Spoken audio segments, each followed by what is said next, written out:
Who is Jesus? I have no idea who Jesus is. I don't know if it exists, but I believe in him. I think it's a person who lived ages ago. Who is Jesus? He is the Son of God in the Christian faith. Jesus for me is also a prophet. He probably was just some fella who walked around with a beard and and a bottle of wine in his back pocket and switched the water with the wine a couple of times, and everyone loved him. Jesus to me is somebody we got taught about in infants and junior school, really. It's how many millions of people celebrating his birthday. No one celebrates my birthday like that, so surely he must have existed. Jesus is my God. He's someone that, I can relate to, I can pray to, I can talk to. The Son of God, but apparently we are all God's children. So then what is so great about Jesus? I come from a family of lawyers. I practiced as a barrister for a number of years. My father was a barrister, my mother was a barrister, my sister is a barrister, my son qualified as a barrister, my daughter qualified as a barrister, my grandfathers on both sides were barristers, my uncle was a barrister. If we'd had a cat, it would have been a barrister. But I didn't come from a Christian background. I wasn't brought up as a Christian. I was brought up as a barrister, not a Christian. And my father was a Holocaust survivor. Many of his family had perished in concentration camps. He was Jewish, a secular Jew. He would have described himself as an agnostic. My mother was not a churchgoer, and so I didn't have any kind of Christian upbringing. But I kind of did my own investigations, and I just into the philosophy of life, and I came to the conclusion that I was an atheist, and I was quite a vociferous atheist. I wasn't kind of proselytizing. I didn't think that other people had to be atheists. I didn't go around trying to convert other people to atheism. But if anyone tried to convert me, then I had quite a lot to say on the subject. And I was quite argumentative. And I didn't really like Christians. I was very suspicious of Christians. I'd come across one or two of them in my gap year between school and university, and I was deeply suspicious of them. They had these kind of smiles that were a bit odd, really. Why were they smiling like that? It seemed like a bit cult-like. And so I avoided them, and I was sharing rooms with, I had a room next door to my great friend Nicky, who we'd been at school together, and we ended up in rooms next door to each other at university. And I said to him, Nicky, whatever you do, don't let those Christians into your room. They are dangerous. But unbeknown to me, he had been thinking about it quite seriously, and one evening he and his then girlfriend, now his wife Scylla, came back and they told me that they had become Christians. I was devastated. I mean, they were such lovely people. I thought, what can I do? I've got to help them. I don't know anything about this. I better investigate. It was late at night. I thought, what can I read? So I went to my bookshelf and I found I had this old Bible that I'd had for RE at school. And that night I started reading it. I started reading Matthew's Gospel. I started at the beginning of the New Testament. I just read Matthew, Mark, Luke. About halfway through John's Gospel, 3 o'clock in the morning, I fell asleep. Following morning, I carried on reading. I read all of that day, all of the next day, all of the next day. I was a student. I didn't have any work to do. And by the time I had completed the New Testament, I came to the conclusion, it's true. I didn't want to be a Christian, but I came to the conclusion, it's true. Why? What evidence is there for Christianity? You can't prove Christianity mathematically. You can't prove it scientifically. Science, of course, is very, very important, but science answers different questions to faith. Science answers the questions,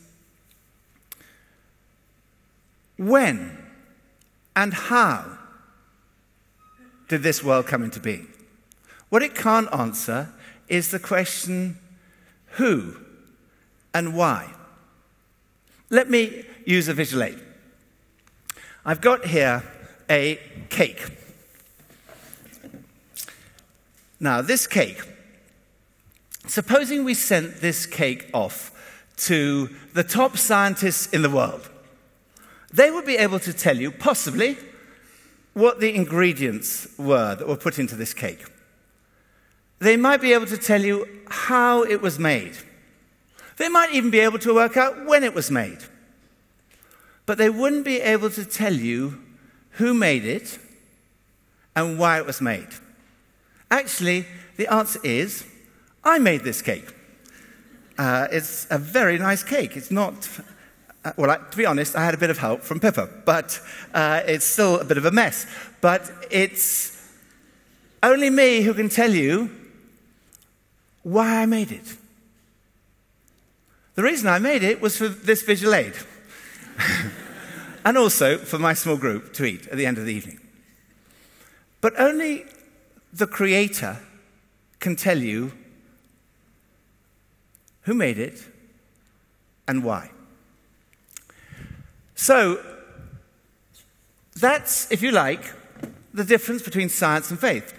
Science is very important because it deals with the scientific questions, but equally faith is really important because it answers some very fundamental questions about life. And everyone has faith. An atheist has faith that there's no God. You can't prove that mathematically or scientifically. And those of us who believe in Jesus do so on the basis of evidence. I myself could not be a Christian if it was kind of like a blind leap of faith. There was no evidence at all, you just had to believe. I believe there is good historical evidence. Historical evidence is evidence. Scientific evidence is not the only kind of evidence. As a lawyer, we used what you might call historical evidence. Every time a jury brings back a verdict, they're doing it on the basis of things that happened in history. Evidence of history. And every jury decision is a step of faith. And so it is that we have to make up our minds about Jesus. And that is a step of faith. I came to believe in God because of Jesus. It seems to me that the resurrection of Jesus, which I came to believe in, and we'll come back to this, strongly suggests that this world has a creator, and that creator is to be seen in terms of through the lens of Jesus. And to me, it makes a lot of sense, because if there's a God, and God wanted to reveal himself, you can't get to know someone unless they reveal himself. No one can get to know you unless you reveal yourself. And if God wanted to reveal himself to us, what would be the best way to do that? It seems to me to be logical that he would reveal himself in a way that we could understand, in a human being like us. So, what is the evidence? First of all, what is the evidence that Jesus even existed? Some people say, well, maybe Jesus didn't even exist, but there's overwhelming historical evidence. No serious historian would suggest that Jesus didn't exist. We know from evidence outside of the New Testament that Jesus existed, from historians like Tacitus and Suetonius. The first century Jewish historian, Josephus, wrote this about Jesus. He said, there was about this time Jesus, a doer of wonderful works. And he then goes on to talk about the crucifixion of Jesus and his alleged resurrection. So there's evidence outside the New Testament, but most of our evidence comes from inside the New Testament. Now, of course, the New Testament was written a long time ago. And people say, how do we know that what we have here hasn't been changed over the years? And the answer is we do know through a science called textual criticism. Essentially, the way textual criticism works is like this. the more manuscripts that you have, and the earlier they are, the more you can be sure about what the original said. Herodotus and Thucydides were both written in the 5th century BC. Earliest copies we have are 900 AD, so there's a 1300-year gap, and we have only 8 copies of each. Yet no classical scholar would doubt their authenticity. Livy's Roman History, 900-year gap, 20 copies. Caesar's Gallic War, 950-year gap, 9 to 10 copies. Tacitus, 1,000-year gap, 20 copies.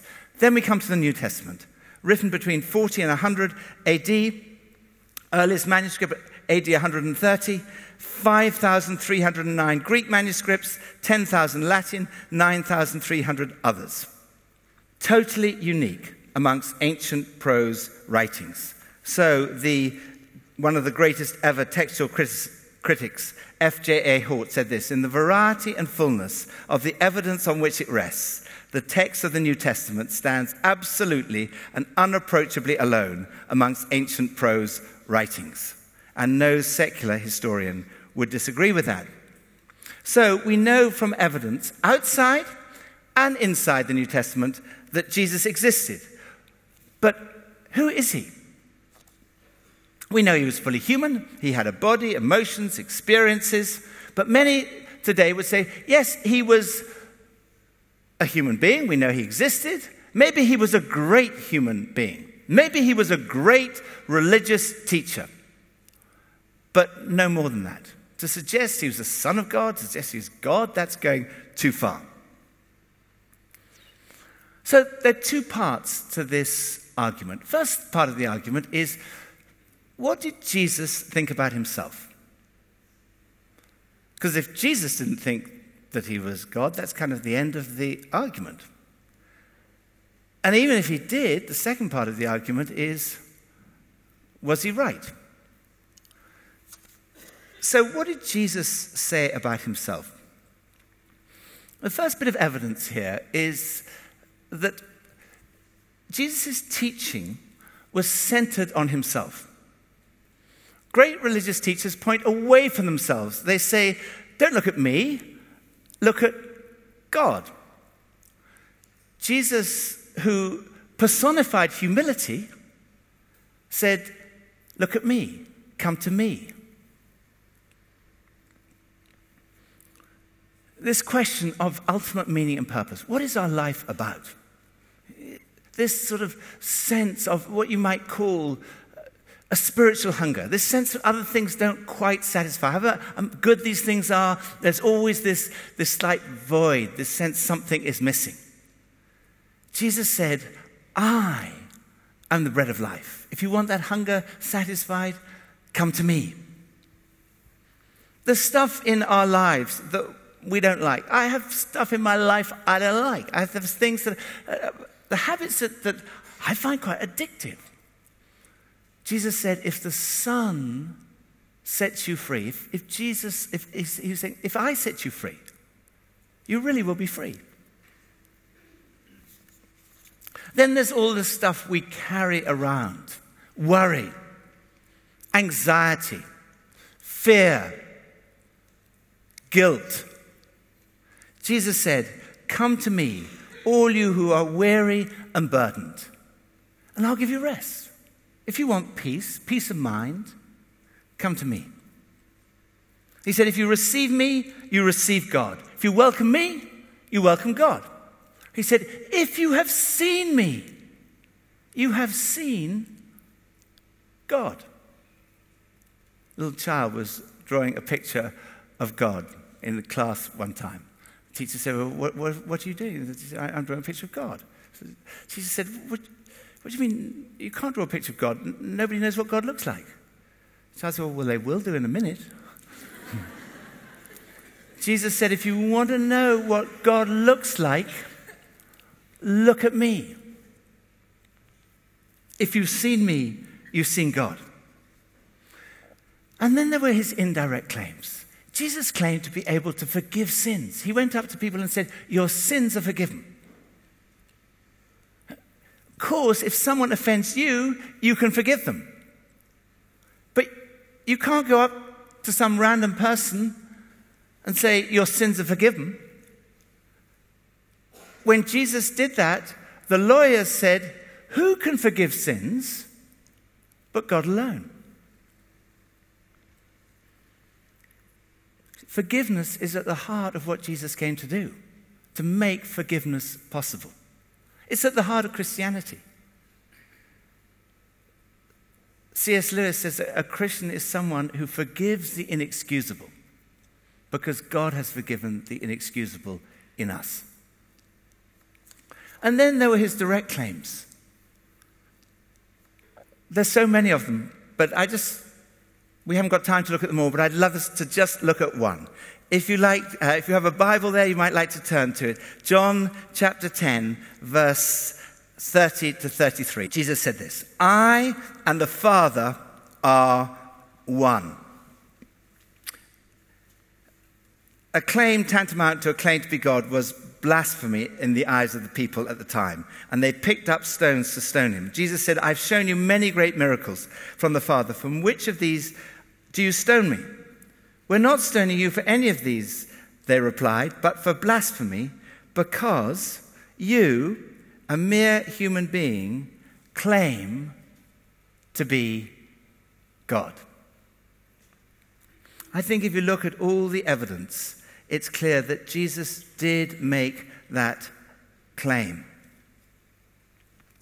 It's an astonishing claim. But of course, a claim like that needs to be tested. And really, if you think about it, there are only really three possibilities.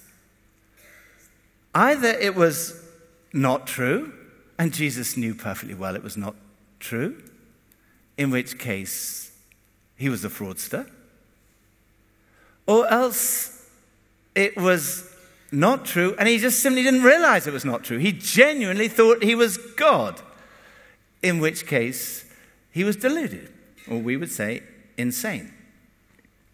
But logically, there is only really one other possibility, and that is that it's true.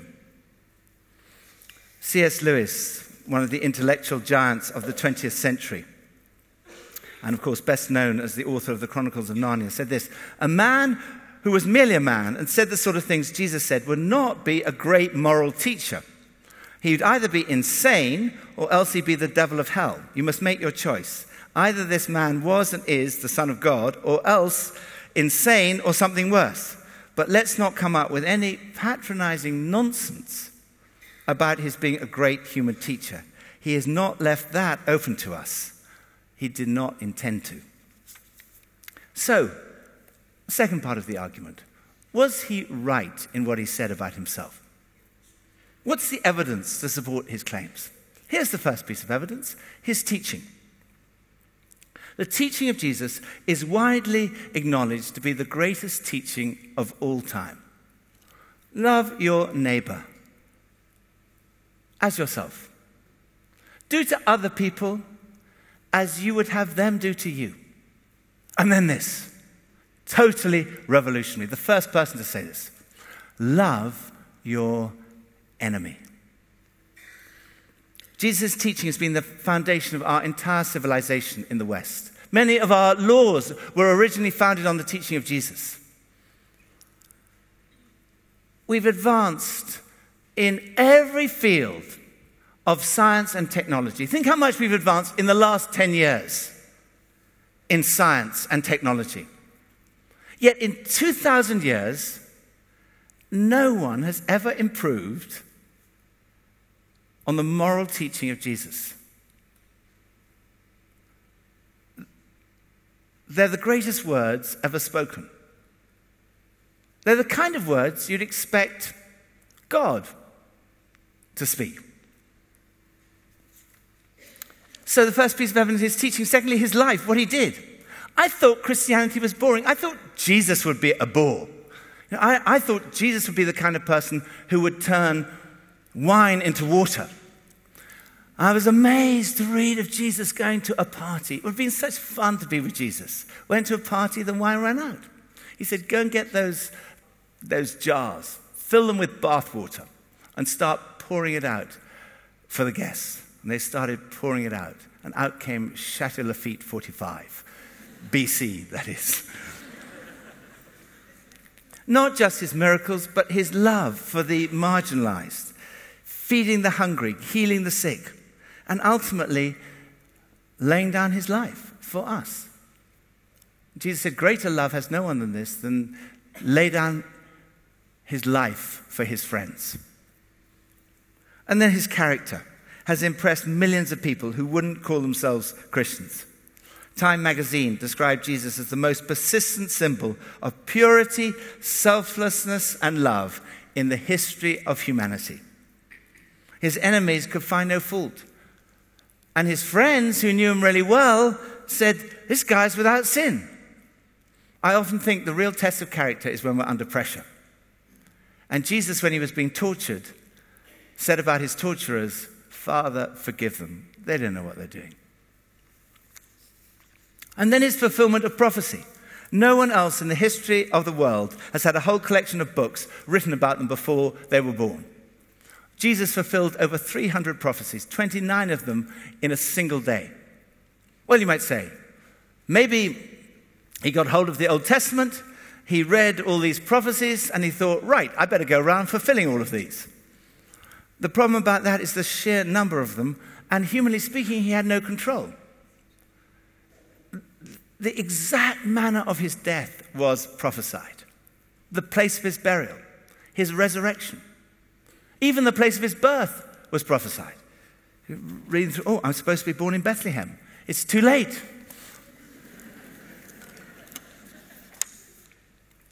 And then his conquest of death. This is the cornerstone of Christianity. It's so relevant to every single person here. Because, statistically speaking, 1 in 1 die. There was a headline in The Onion, the satirical magazine, world death rate holding steady at 100%. That's the reality. You know, the Victorians used to talk a lot about death, but they never talked about sex. We talk a lot about sex, but we don't talk about death. It's kind of just something you don't mention. Even in hospitals now, they try to avoid using the word death. Heard of one hospital where they said you must never use the word death. They had a politically correct way of describing it, negative patient care outcome. But people die nevertheless. And when you go to a funeral and the coffin goes into the ground, it looks absolutely final. And it is. Unless death has been conquered. Unless, when Jesus died and was buried, he was raised to life. If he was, then there's hope beyond this life. But is it just wishful thinking? It is, unless there's evidence. What is the evidence for the resurrection of Jesus? First of all, his absence from the tomb. No one has ever satisfactorily explained why Jesus' body was not there the first Easter day. People have come up with all that sort of explanation. The authorities stole the body. Well, in that case, why didn't they produce it when everyone was saying that Jesus had been seen? They couldn't. I find this piece of evidence fascinating. That when the disciples heard that Jesus had been raised from the dead, they ran to the tomb. And when they got to the tomb, they looked in, and what they found was the grave clothes of Jesus were still there. The only valuable thing for a robber to steal was still there. And they'd collapsed like a caterpillar's cocoon when the butterflies emerged. And the piece that had been around his head had been folded up and put in another place. And it says, when they saw that, they believed. So not only his absence from the tomb, then his presence with the disciples. Jesus was seen on several occasions, on one occasion by more than 500 people. That's probably the number of people downstairs here in the church tonight. All saw him on the same occasion. People say hallucination.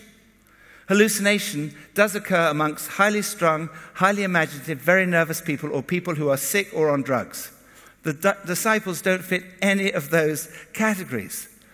They were cynics like Thomas. They were tough fishermen. They were tax collectors. Tax collectors do not hallucinate. And then there was the transformation of the disciples. Here was a group of people depressed, disillusioned, and suddenly they're going around saying, we've seen Jesus. He really is alive. I have a friend who's a scientist at Cambridge called Ian Walker, and he said, when he looked at what happened to the disciples, most of them died pretty horrific deaths as a result of their beliefs. They were crucified, they were beheaded, they were tortured, and all they had to say was, no, actually, it's not true. We didn't really see him. But they didn't. And he said he became convinced that those people would not have died for something they would have known was not true. But they knew it was true because they'd seen the risen Jesus. And as a result, this movement swept. It's a movement without precedent in the history of the world. It swept the whole known world. And it has no parallel. And it's still happening. You know, there are 2,300 million Christians in the world today, of every ethnicity, every continent, every nationality, every economic, social, and intellectual background. They all speak of this encounter with the risen Jesus. So when we look at what Jesus claimed about himself, the first part of the argument, I think it's clear that Jesus did claim to be a man whose identity was God. Was he deluded? Was he a fraud? When I look at the evidence of his teaching, his things that he did, his character, his fulfillment of prophecy, his resurrection, it seems to me absurd, illogical, unbelievable to say he was insane or a fraud. On the other hand, it provides the strongest possible supporting evidence that what Jesus said about himself was true. And that's how I came to the conclusion it's true. But it's one thing to believe it here.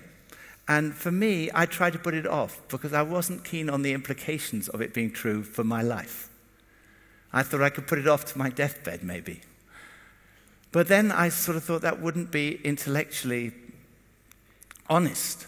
So I basically said, okay, yes. And at that moment, I experienced in my heart a real encounter with Jesus, which changed my life in a very radical way. And I experienced that rather than it being some kind of terrible thing that was going to happen, that when Jesus said, I've come that you might have life and have it in all its fullness, that's what I've experienced for the last 40 years. Of course, it's not always easy. Of course, there are ups and downs. Of course, I mess up. But I've found that it really is true. Jesus really is who he claimed to be. Jesus really did rise from the dead. There really is hope beyond this life. And this encounter totally changed my life.